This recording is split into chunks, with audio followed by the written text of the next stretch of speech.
വിഖ്യാത ഫ്രഞ്ച് ചലച്ചിത്രകാരനായ ലൂയി മെല്ലെ 57 വർഷം മുമ്പ് കേരളത്തിലെത്തി ചിത്രീകരിച്ച കളർ വീഡിയോ ആണിത്. 1969 ഫ്രാൻസിലെ ടിവിയിൽ ഈ വീഡിയോ പ്രക്ഷേപണം ചെയ്തിരുന്നു. ഇന്ത്യയിൽ പിന്നെയും 13 വർഷം കഴിഞ്ഞാണ് 1982 ടിവിയിൽ കളർ ചിത്രങ്ങൾ ആദ്യമായി വരുന്നത്.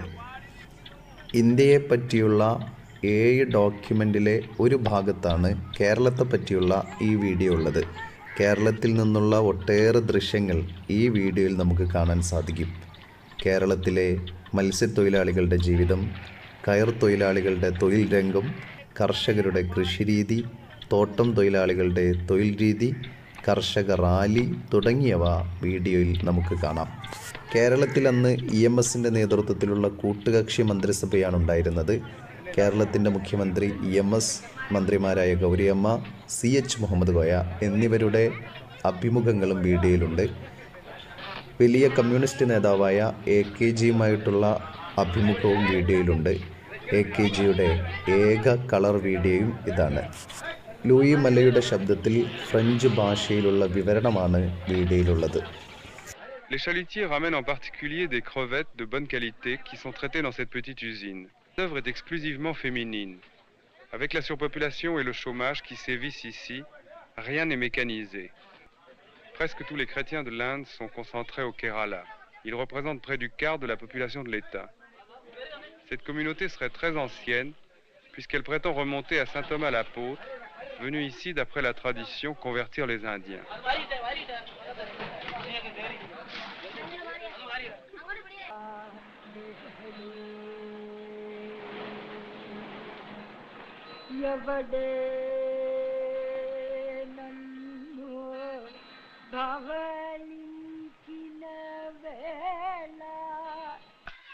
Mardi 17 avril, nous retournons dans les lagons.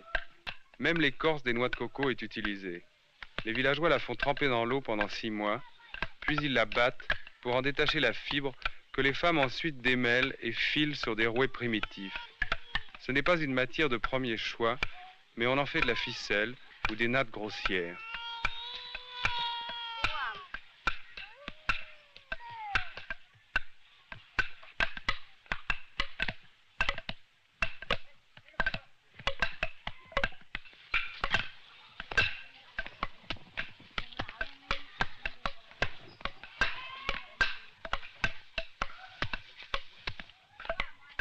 Pour tirer parti de cette industrie archaïque, qui est une de leurs principales ressources, certains villages se sont groupés en communautés de production, embryon d'un système collectiviste. Ce paradis tropical est aussi un enfer.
Ces paysans, misérables et exploités, sont pourtant les plus évolués de l'Inde, les plus instruits. Le taux d'alphabétisation du Kerala est le plus élevé du pays. Il n'est donc pas surprenant qu'ils soient aussi les plus politisés. C'est ici et au Bengale que se trouvent les partis communistes les plus importants de l'Inde. Le Premier ministre du Kerala est communiste. Je me suis posé beaucoup de questions sur les communistes indiens.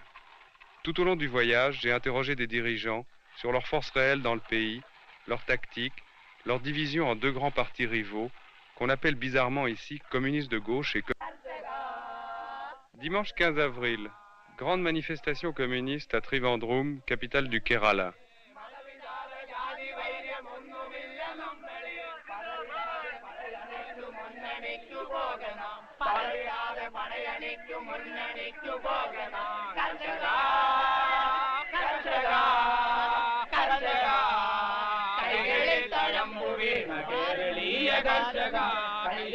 Cent 000 paysans venus en camion se rassemblent sous la pluie et vont défiler dans un ordre impressionnant. La manifestation a deux buts contradictoires. D'une part, soutenir Namboodiripad et son gouvernement. C'est presque un défilé officiel avec l'appui du pouvoir.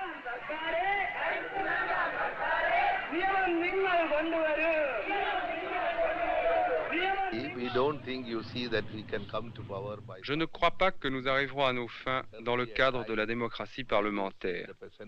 Un jour viendra où les paysans dans les villages devront s'organiser et collaborer avec le prolétariat urbain.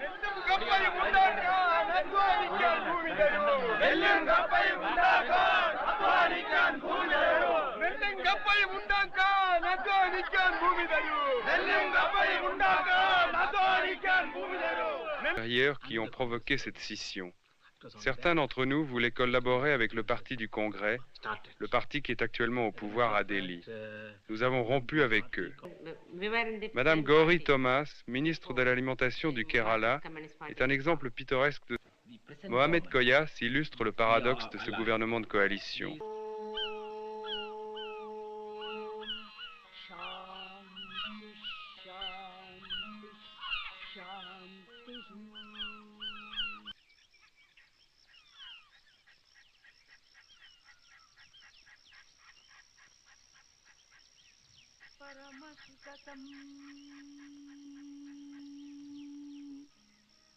Kevalam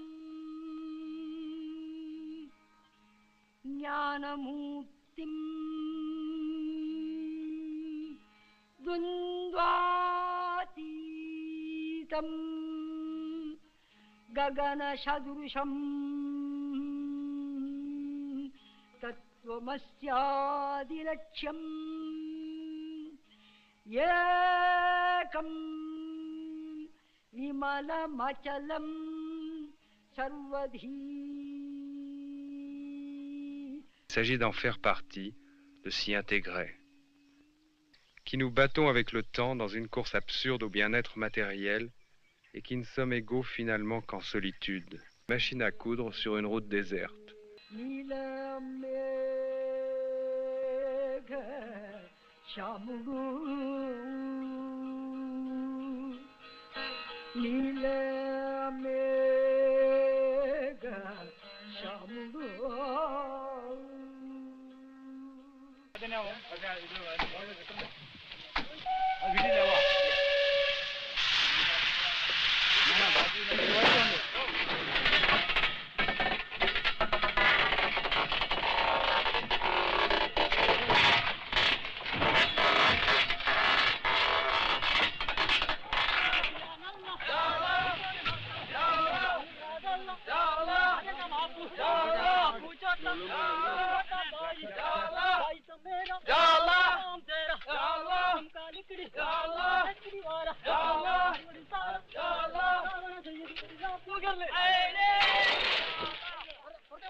En réalité, notre première impression était la bonne. Les chemins de fer indiens sont un vestige du passé colonial, Kipling et l'Angleterre victorienne. Mercredi 11 avril. Ici encore, nous retrouvons le fantôme de l'Angleterre coloniale. Ces jeunes filles travaillent dans une plantation de thé à 1000 mètres d'altitude dans les montagnes du Kerala, compagnie anglaise qui l'exploite selon les plus strictes méthodes capitalistes. Les ouvrières sont attachées au domaine, nourries et logées sur place. La cueillette a lieu toute l'année, au fur et à mesure que les feuilles repoussent. Le travail est planifié, le rendement est excellent.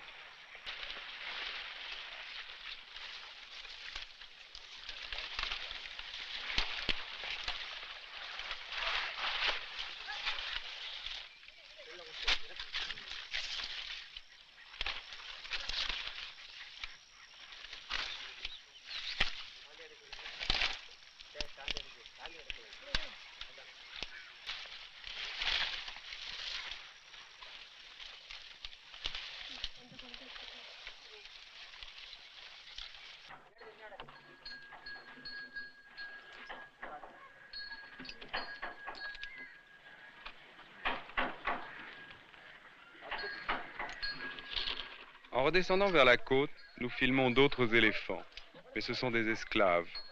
Ils travaillent dans un dépôt de bois attenant à une scierie. Intelligents et dociles, très puissants, ils coûtent moins cher qu'un bulldozer ou un tracteur.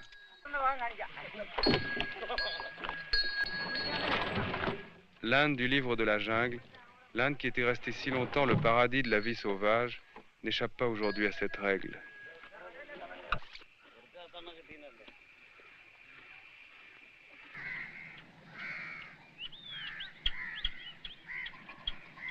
Lundi 16 avril, près de la ville de Cochin, le long de la mer, nous découvrons un admirable paysage de lagons et de canaux.